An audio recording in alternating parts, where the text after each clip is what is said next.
The rules of a sonnet are what we would call a generative device. It's a rule that forces you to move a little bit outside your normal instincts and to adapt in a way that, again, unleashes potentially the power of your unconscious.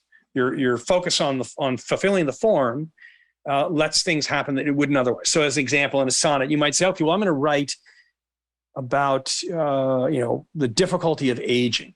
It's from the perspective of someone in their 60s and they're losing their vitality and their hearing, their sight, their stamina, whatever. And it's bittersweet. And I want to write about that in a poem, in a sonnet. Well, that's fine.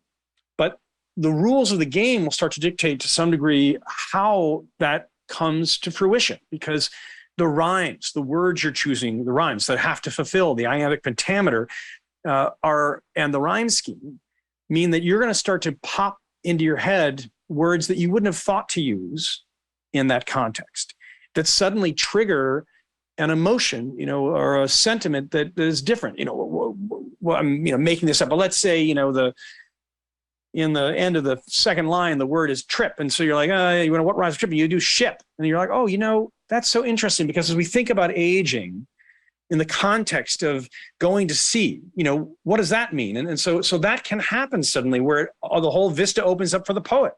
And they're like, yes, this is what aging is.